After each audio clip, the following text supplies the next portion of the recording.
Welcome back to what I think is the fifth episode of Unbuffered, our new podcast that combines our old podcasts here at the Institute for Local Self-Reliance, dealing with internet access and technology more broadly.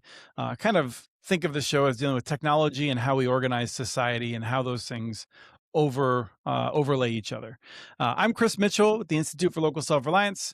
Got up early this morning. We had our board meeting yesterday. ILSR continues to operate as a more than 50-year-old nonprofit organization. Had a very inspiring meeting with the board and some of the folks that have been running the organization, and it's great. So I'm in a good mood, but also I've already been up for half the day as we're recording here in the morning. On the show, I'm really excited to have Jade back, Jade Piros de Carvalho. Did I get it right without even Close checking with enough, you? Chris. Close enough. Pyros, Jade Pyros Piros. steak Carvalho. Just think Carlos. pyromaniac. It's I just always Greek. want to make you Greek. And you're with Idea Tech as well as some other folks, but you're a longtime Kansas commentator at this point. Yeah, thanks for having me on. I'm excited to get you on another live panel show, and we've got some news about those coming up soon, and we're going to get you on one this spring, I'm sure. I got to be But for now, careful live because I can be spicy and I need to. that's that's why we want you. And so, but for now, we're bottling you for Yeah, folks. appreciate that. And then we also have who my car thinks the name of is Sean Gonsalves. Welcome, Sean Gonsalves. And also, when I told my car to call you this morning when I was driving home from the airport, it said Sean has two numbers, and then it listed two identical numbers. And I'm just saying, AI is not doing so hot for me. So welcome, Sean. You do all our communications work as associate director. Associate director, is that right? Yeah. Associate director of comms, and I'm calling Houston from Artemis -2. That's right. For people who aren't aware of the background, Sean, his feet are firmly rooted on the ground, but his head is rooted in space. That's And right. so it's been a good month for Sean here. Moon Um, joy. Today, we're going to be talking about an article that talks about internet access and compares the United States, Switzerland, and Germany, and tries to draw some lessons from it. It's an article called "The Free Market Lie," and it was written and posted on GitHub. I actually don't have the author right here. His name is Stefan Schuler. Thank you, Stefan Schuler, and it had some good comments. We'll pick some things out to like laud praise and some criticism. But we're going to talk about that. We're going to talk about digital equity a bit. Sean wrote a great profile of a woman in San Antonio. That's really inspiring regarding how digital equity training has changed her life and why these are important investments. So that's going to be what we talk about in the middle part of the show, and then toward the end. We're debuting a new section. And Sean, let me just ask you, what are we going to call this recurring segment on the show? What the tech? What the tech? That's clever. That's clever, boys. I like that. It's Sean's invention, so I'll let him I give that giggle up. figured. I didn't want to say it, but When I mentioned that to other folks in the room yesterday at our board meeting, there was a lot of enjoyment of it, and I will say that one of the people in the room said that they are sad to see Connect This go because it was such a good name for a show. Connect This. So It really was, though. yeah, we'll bring it back in some way. I'm sure that I will not leave the Earth without having found a new way to use that phrase. I'm sure. So, um, okay, let's dive in. So this article is interesting. Jade, did you get a chance to review it? yes, I did. I Okay, I'm did. just curious. As someone who's working directly for ISPs, you've worked with the federal government on the BEAD program. I'm sure you've thought a ton about regulation at the federal, the state level from different angles. How did you react to this article? Well, okay, so I thought it was an interesting illustration of how you could do it way wrong on the Germany side, by gold plating everything. How you can do it way wrong by privatizing everything and, this kind of utopian model. But I think my biggest question to you, Chris, is how do you go back from where we're at now? I'm not saying like, okay, Yes, we it's shouldn't such a have good done it that question. way from the start, but now that we're working in this privatized model, I just don't see how you ever make your way back to the way it quote unquote should have been done.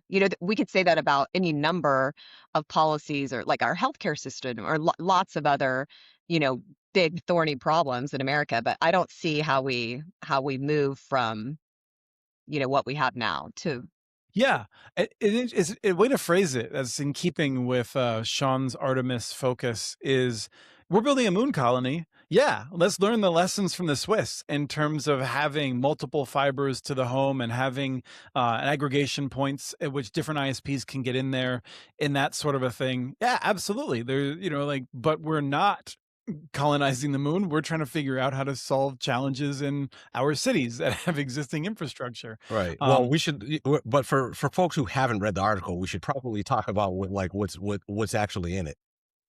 So how would you summarize it, Sean? Um. Well, first of all, when I read it, it made me want to yodel. Um. In Swiss.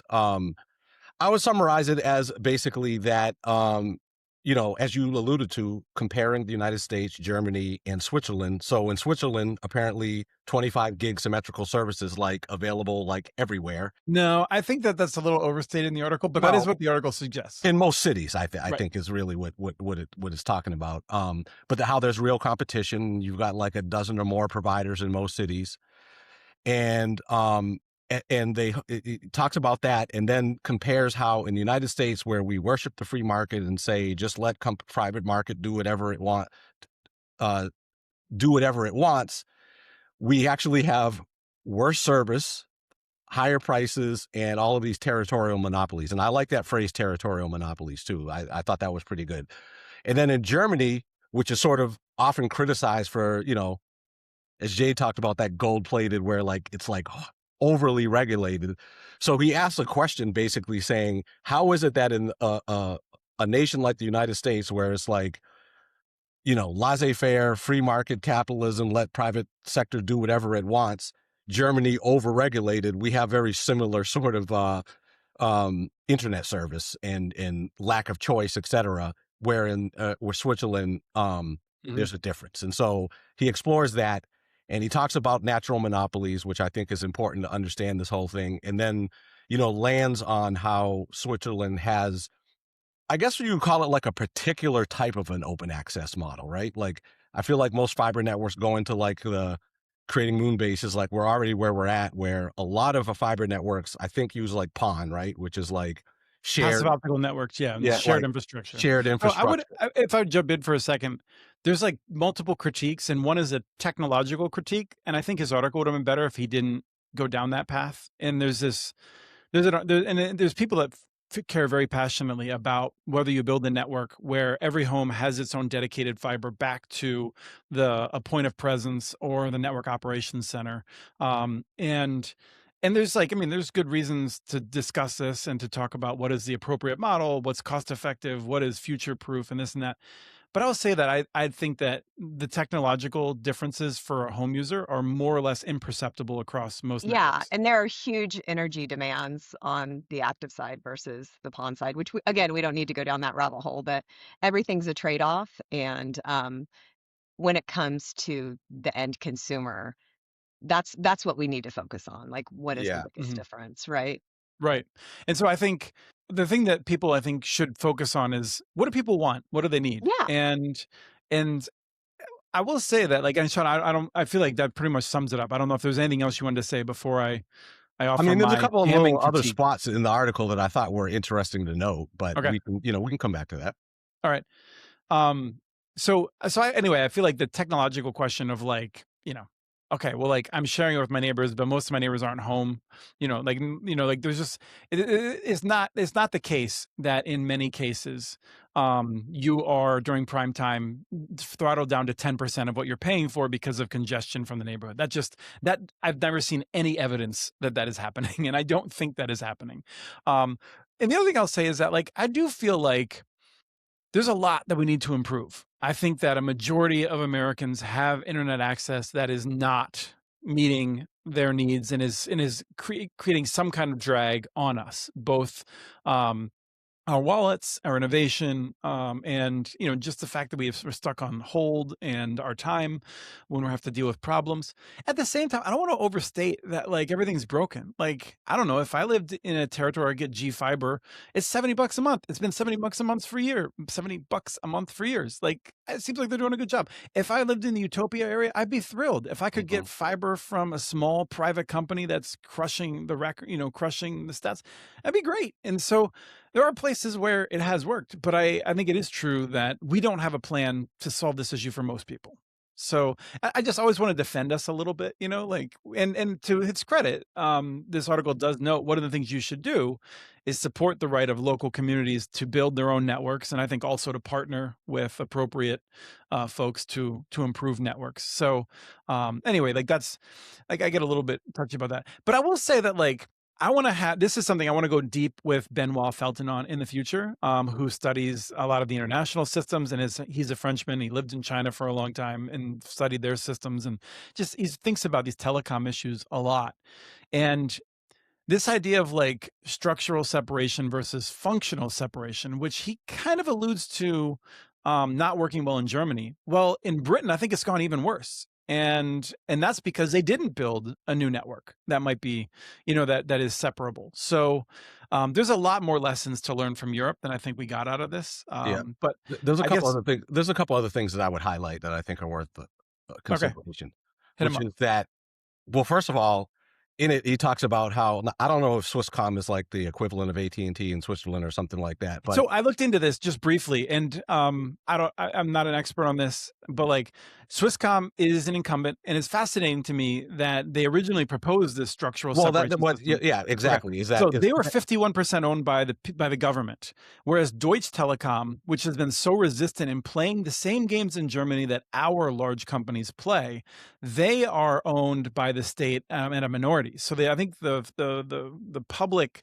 owns two large shares of Deutsche Telekom, but they add up to less than a controlling share. And right? so But I I don't know if still that think makes a big difference. right, exactly. But I still think it's interesting that you have a large incumbent that actually was arguing against like the single fiber and how it would create this And I think monopoly, Italy and that did that too. regulation would actually be necessary. I mean, can you imagine a company, a telecom company in the United States saying that regulation is necessary? So that I thought is Theodore Vail did it 120 years ago. But yeah, no, it's been 110 years. So yeah, you're yeah, right. well, yeah, he also thought that AT&T should, be the only telecom company in the world. But anyway, um, but then when Schuler, the author of this piece, gets to like the 5 basic things he thinks we should do. See, I'm more of a like an authoritarian when it comes to this. And so there was a lot of things where I was like, exactly, like when he says mandate open access physical infrastructure, enforce point-to-point architecture, create a neutral fiber standard. And here's the thing, and I like this phrase too: empower competition authorities. We never call people competition authorities; we call them regulators, which allows for all of this, these word games about deregulation and stuff like that. When competition authorities is a better phrase for what we're actually talking about, which is not to like squeeze out capitalism per se or all aspects of free market competition. It's really to have some authorities or referees to ensure that we actually have competition. So I Yeah. thought those were important things to point out. So, And Sean, I'm going to agree with you that like the whole point of a market is to have a marketplace of choices. And so, obviously, we're not really operating in a truly free market in this respect. But are you really proposing that we take all these private networks and force them to be open to anybody else? I mean, if I was ruler for a day, yes. yeah. So, how do you, or do you think the government should take ownership in the networks like they did in these other countries that were listed in the article? Because I I'm think not both sure of we those have are that. shocking kind of suggestions. And yeah, I do you think that would fix the problem? Because I'm Right. If not. we had a lawyer on, they might say, Chris, you're an idiot. But I'm not sure the federal government has the authority to own telecommunications networks that Well, are for the public. didn't Trump take like 10%? What was that company that Yeah. took 10%? Intel, I think it was, right? Well, of like 7 or 8 or maybe even more companies Which now. I like Um, fell out of my chair when I read that, you right. know? No, and I mean, the issue. the issue with that, I think, is we are a very litigious society. And so it's not always the case that we can just adopt a culture that is quite different, that is, the legal structure of somewhere else. And so I worry about solutions that might look good on paper that result in 10 years of telecommunications lawsuits and no progress. Yeah, like, No, I no, don't no think we one's should nationalize our networks.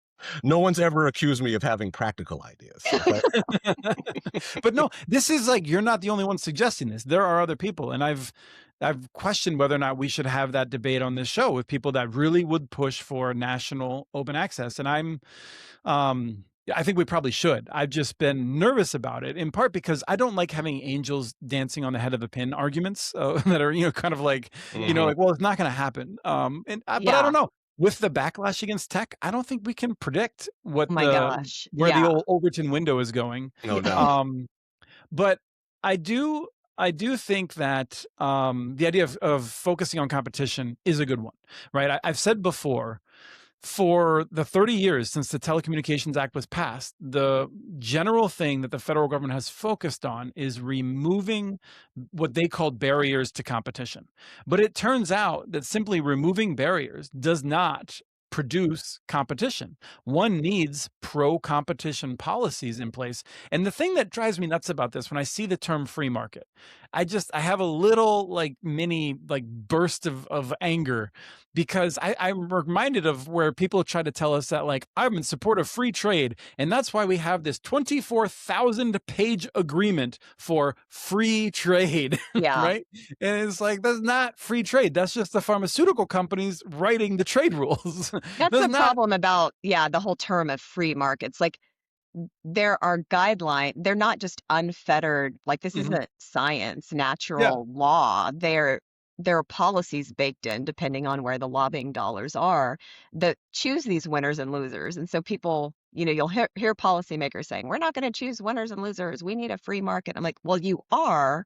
you need rules. It's just a little bit hidden to the average person who doesn't understand economics or these Yeah, macro you need issues. rules. You need to figure out how the courts are going to adjudicate things, and like, it is impossible to write a neutral set of rules on these industries. And so I feel like we should be very active in saying thumb on the scale for more competition. Right. And not only that, but also locally. I mean, I would put thumb on the scale for like locally accountable networks, and that sort of a thing. So, but I think my ultimate critique with all of this is that people don't want competition. Like, No. and I don't know. People don't want choice of utilities. They don't want choice of water providers. They don't want choice of electric providers. People say they want choice when they have a bad option, that they don't, when they Right. feel like they're Yeah. overpaying. They That's a feel like they're great getting a point. product that's not That good. is a good point.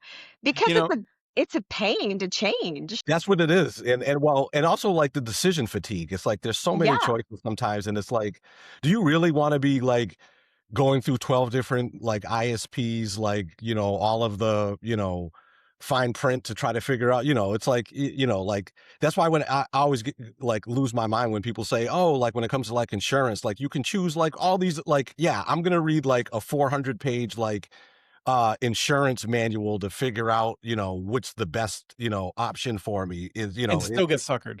You want enough choices to force fair behavior If you on can do that, the that's part of the exactly company. it. And so that's the question, is that, like, I mean, our work focused on municipal networks and co-ops. But when we're thinking more about so co-ops are more like a solution for rural areas where we're never expecting real competition, right? Mhm. Now we're going to perhaps have two satellite competitors, and the co-ops will face some competitive pressure, which in some cases might push the co-op to be better. But in most cases, the co-op is doing a great job without any competition. But in a municipal space, the question is, if you're building the moon colony, I think you probably build the Swiss model and you say, we're not going to have competition in fiber optic wires. We're going to have competition in services, and people are going to be using the same fiber optic cable. And then, there's going to be a customer service and pricing, and Mhm. perhaps other, like, how good your lag to earth is. Like, you're going to be measured on other things, and you have competition at that level. But you also might just say, we're going to have utility and we're going to have it be run appropriately. But I will say that, like, we have 150 years of experience of that with electricity. We have 120 years of that with national telecoms and whatnot. And the results aren't great. There's a reason we moved away from monopoly systems, in copper to more competitive systems, in part because we thought there'd be multiple technologies that would create this flourishing of options that Jade, you just noted, which is that you got to have enough market competition for that to work. And we are stuck between those things right now. Yeah. Okay. So we Any didn't last solve comments on that? that. Next. So, so from there, we wanted to move to talking about digital equity, and particularly because Sean did a great a window into this person from San Antonio that Deanna on our team connected us with, Belinda Parker Mendoza, who, yes, I always think of McBain. For Simpsons fans out there, I can't see the name Mendoza without immediately flashing back to a vaguely Arnold Schwarzenegger-esque character overacting in The Simpsons. But Sean, you were quite taken with this piece and really inspired by it. So tell us what the highlights are. I was taken with it because to me, her story embodies what it is that we're actually after.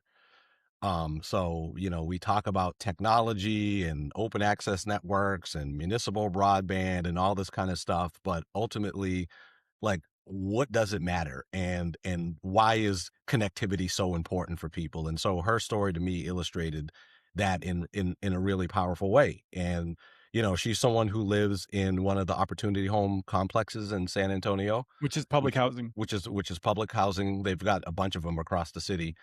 Um, and was really in a tough spot, especially after her parents died. And so one day she goes down to get the mail, she was kind of just only doing. She comes from a family of 10 siblings.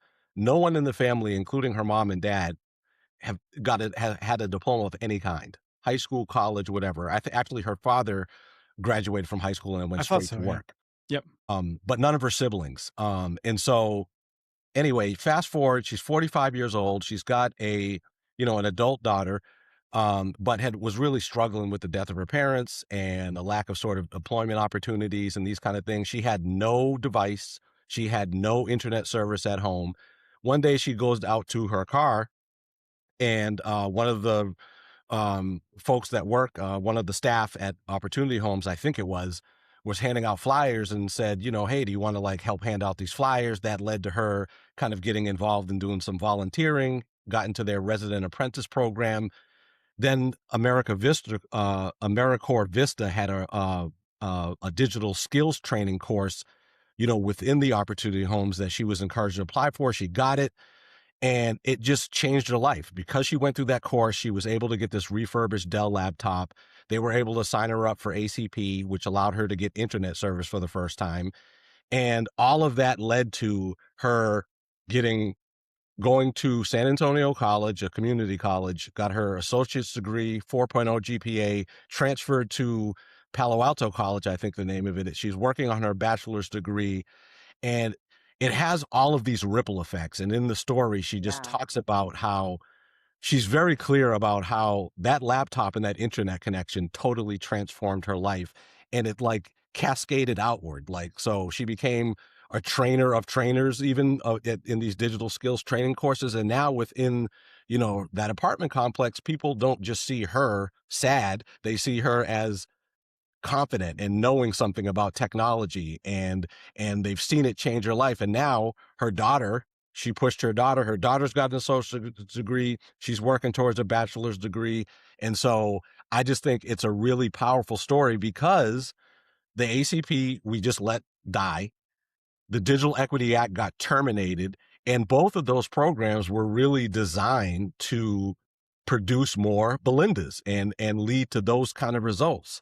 And now all of that, well, ACP doesn't even exist anymore, and the Digital Equity Act and the court litigation that's going on with that is still tied up in the court. And there's a lot of programs that were going to rely on that kind of funding to create these kind of opportunities for folks, which I think is exactly what we want. And so I just thought she was really inspirational and really embodied the why of what we're all talking about and what we're all doing. I want to make sure for people who may not be familiar, because it's like ACP's been gone long enough. That's the Affordable Connectivity Program that Right. delivered $30 a month benefit to families to help them afford internet access. Many of whom did not have to make a payment beyond that. That covered the cost That for many of 23 the million households, not yes. not individuals, but households were using. Right. Sorry. So what'd you say, Jade? I was just gonna commend Sean because he did such a good job on that profile. And yeah, you're right. That's exactly what that was intended to do. And we need to start looking at these programs as investments into people, families, communities, instead of as costs. And I don't want to get like super controversial or off topic telecom wise, but I do want to point out that it really shows a country's priorities Mm, when you can find 50 million or $50 billion, which is mhm, three and a half ACPs, to spend in like a week or two on a right. pointless war.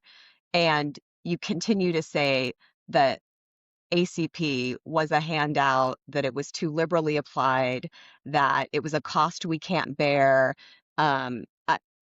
We could afford to do that program, and it's widely, supported on both the private and the public side. So I wouldn't say that it's gone away completely. I mean, I know it is, but we're expecting a USF report this summer. Let's hope there's an affordability or an adoption component of Mhm. that. The DEA is not dead, Sean. It is in the You're right. court. You're Is right. It's in the not dead. story, Sean notes it is working. There are people who are challenging it. I Don't believe put that National out in the universe. Vision Alliance. I believe it will I prevail. think it Don't you, Chris?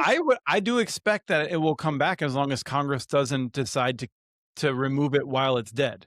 I think as long as Congress doesn't change anything, I think the courts will find that it has been improperly terminated and will be restored. I don't know exactly what I expect to happen after that. Mm, So, And we and still that have could 22 billion in non-deployment that could right. ostensibly be used for yes. some of these. Um, well, we don't know. Right, but I will We say, don't know. Jade, picking up on one of the points that you made, when I was, so we'll talk in a second about some of the states that are doing an affordable connectivity program like Effort. And when I was searching for some of the rules on California's pilot that they're about to do or that they've started doing, I did California Lifeline, and like it auto completes. The first option is fraud. Now, if I did like Pentagon spending, I don't know that the first one would be fraud, but I can tell you that like government programs had fraud. And frankly, I'm a big fan of inspector generals. And I think we need to be doing a good job of policing fraud because aside from wasted money, it's when people lose faith in these programs that we Yes. really start to have problems of actually being able to have a society that functions. And so like it is essential that we combat fraud. But the level of fraud that we put up with in some areas is like magnificent. And the level of fraud we put up with in other areas, the level of fraud is very small. And we act Right. like we should spend $20 million to stamp out $3 million worth of fraud. Hmm. I think we should be making sure that we can minimize fraud as much as possible. But at a certain point, like humans are going to find a way to cheat, and we need to keep Right. that down to an acceptable level. Like Right. recognize there are costs to trying to stamp it out entirely. So we just need to be adults about some of this stuff. Right. I like you. I get frustrated with the throw the baby out with the bathwater kind of approach stuff. I mean, it's like, you know, of course, with any institution or business or anything, there's always going to be some level of cheating or fraud or something like that. But it's like, I feel like making an argument of getting rid of an entire concept or a program based on, a certain, sort of low level kind of like fraud and stuff like that. It's like, because like some restaurants like, got busted for like not following like good health practices, that the idea of restaurants are a bad idea. I mean, it's ridiculous.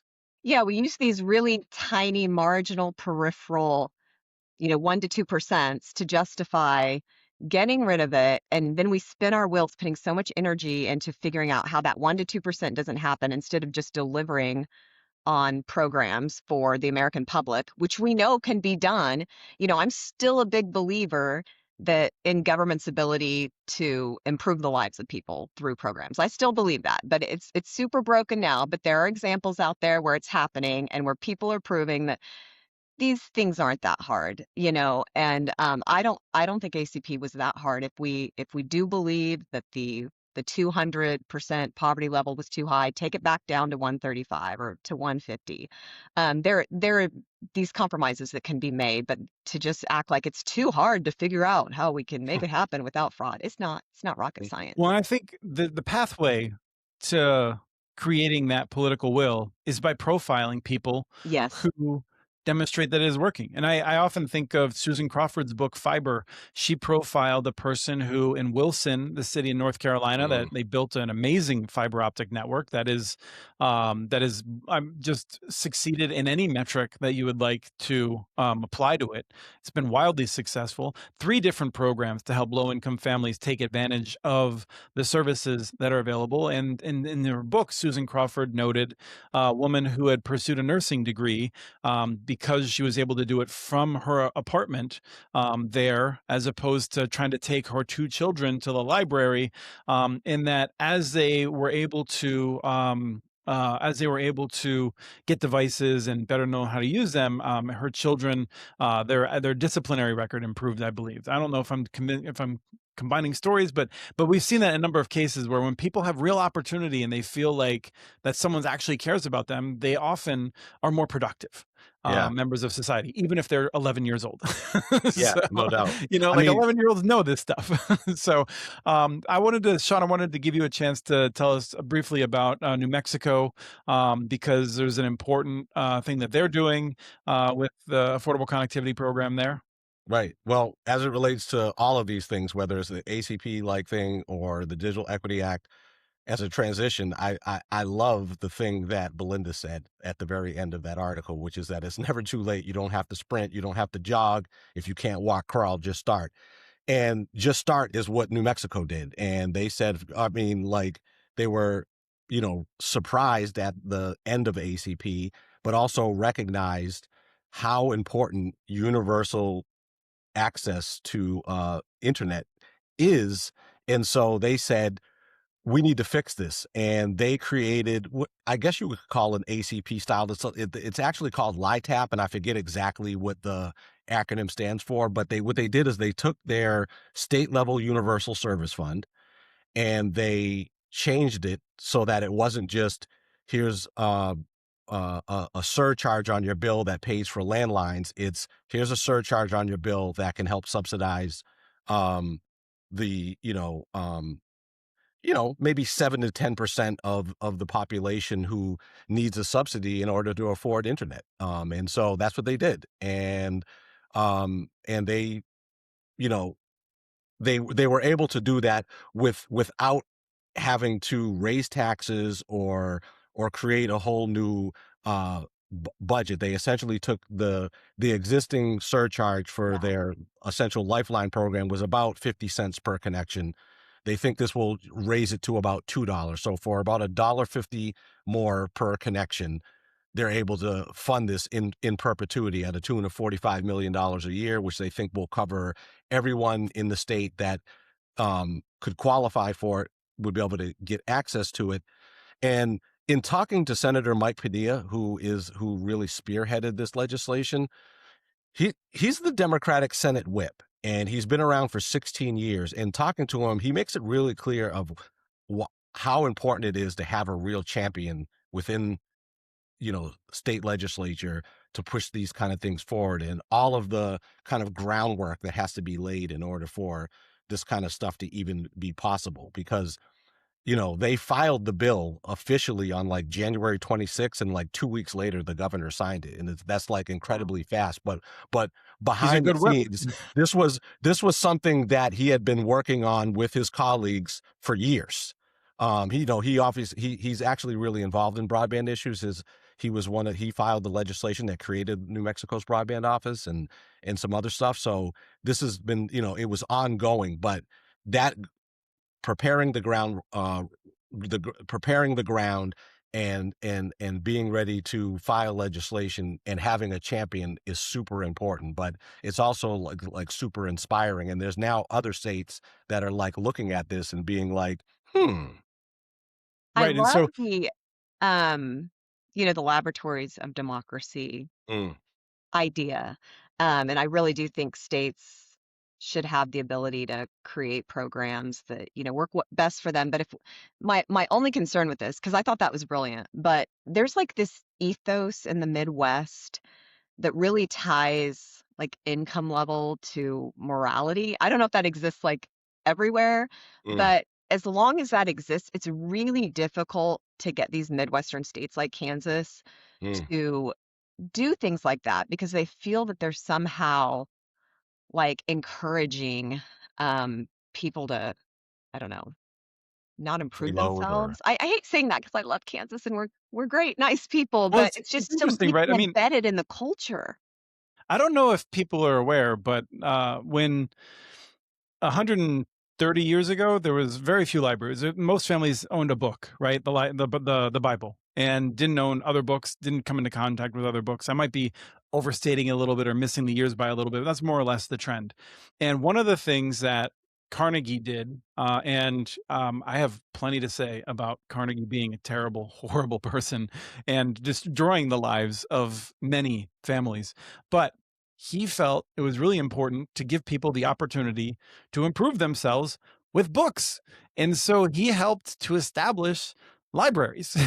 And so like you have this like American businessman who embodies the let them lift themselves up by their bootstraps sort of mentality. And for him, that was key, was that like you had to give them, make sure they had bootstraps, they had to make sure they had libraries in their community that they could go and Yeah. improve themselves with. And it is disappointing to have this sense of like, not only like you should have to like, slaughter the cow to get the leather to make your bootstraps.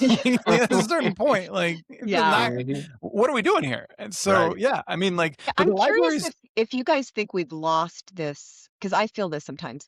Has our country lost this shared value of the American dream? Because I feel like sometimes with the growing inequality that there is a caste of people who feel like, no, like there's only a few of us who deserve Yeah, young people like you abundance. are. Yeah, my understanding, Jade, I just listened to some focus groups this morning that were talking about younger generations and how there is this sense that they will not get ahead, that the Right. deck is too stacked against them. I lived it. My family, I was born into a family with two working class people that did not have degrees, or my mom was a registered nurse, and my dad would later go back to college. And so we went from being working class solidly to being, I mean, I would describe them as the upper middle class at the least, is how I kind of finished. My dad was able to get a job that was so well paying that I could go to a private college. And I paid off my debt in 20 years, which was substantial, like because I was able to then get, this job and create a family where we had sufficient income. So like it's hard for me because I've seen it happen, but I also know that that is not a common experience right now.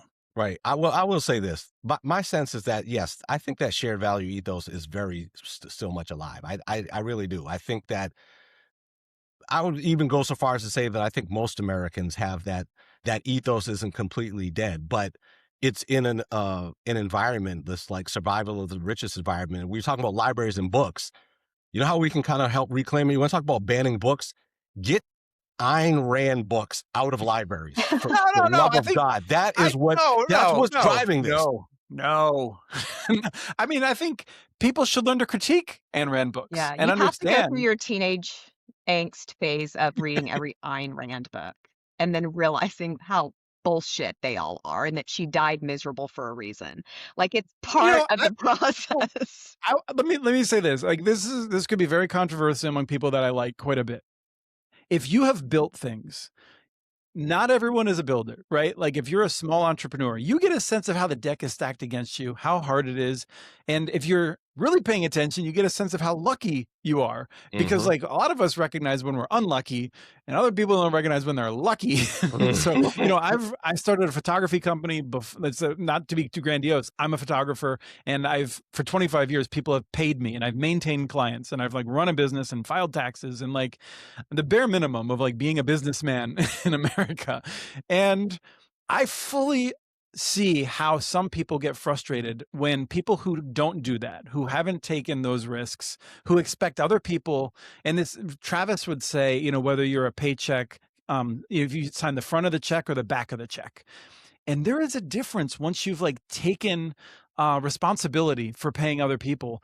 And there's a frustration for people that have only ever received that and not taken on that responsibility.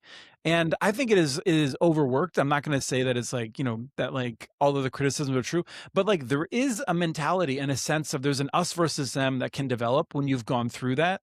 And you see how a poorly thought out government regulation can threaten something you've spent 20 years building. You start to be nervous about any government regulation, Mhm. and so like I've seen that happen, and I think that that's Ayn Rand is totally bonkers town, but like the sentiments that are in there are not wholly unjustified. I guess Well, that's the here's the best thing. defense I could give her. Yeah, I hear you, and I'm sure she appreciates that. But I will just say this: besides the fact that she is one of the most verbose fools that I've ever read, and is an objectively maybe the worst writer in literary history. That aside, just looking at the ideas, cool. Like I can relate. Like all of us have been a part of group projects where like one or two people do all the work and everybody else is just kind of hanging on and all that. We get that, but like the stuff that bothers me is the stuff that gets overlooked. Like the the DNA lottery, the genetic lottery of where you were born makes like a huge difference. And so it's like you can be the hardest working person, but if you were born in other countries or you're no matter how smart you are, how hard you work, you're reaping the benefits of living in a country that's got infrastructure, that has roads, that has I mean you talk about an ISP, for example, as a business. Your whole business is possible because public tax dollars did the R&D that made the internet possible. So like it's just crazy to me that we just like that so many people forget those things that lead to the even possibility for somebody to be able to work hard and build their own business. That is a perfect lead into what you've decided for be our first topic for what the tech. What the tech? What's the tech Yes. today? What the tech today is two things, and I'm just going to hit it real quick because you see this a lot. I have moon joy. A lot of people I think did because it was like in this world, it's like, oh my God, a team of like highly competent people really pulled something off to a T.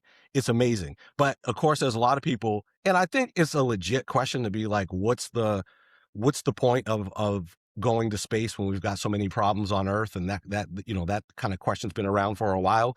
But let me just say that space exploration, which is the budget for NASA is less than 1% of the federal budget. Right. It's on the Okay. order of $20 billion. I think it has been for a while, right? Right. And it has been for a while. So you want to talk about a bang for the buck?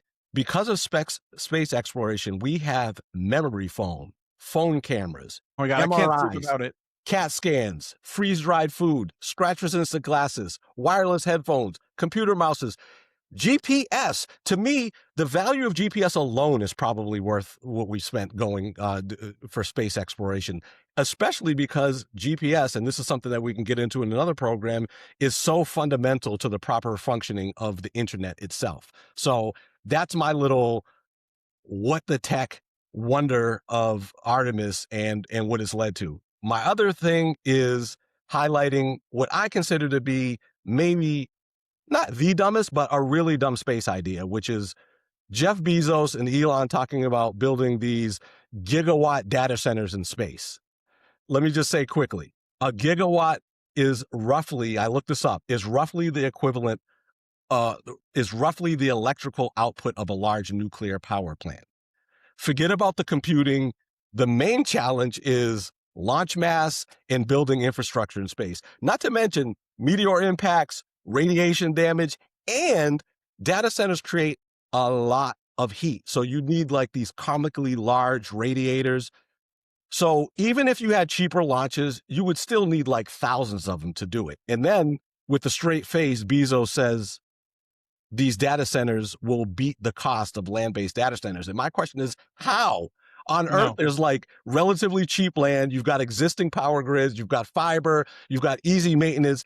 And you're going to probably in space need like laser arrays to deal with bandwidth or whatever. So good luck doing all of that in space. So that's my tech. Yeah. I mean, I think even if data centers are paying their proper full cost, and there's different debates about what that includes, there's no way that they're cheaper in space. And for me, every article that talks about this should include the line, people who make all of their money launching things into space think we should launch more things into space. I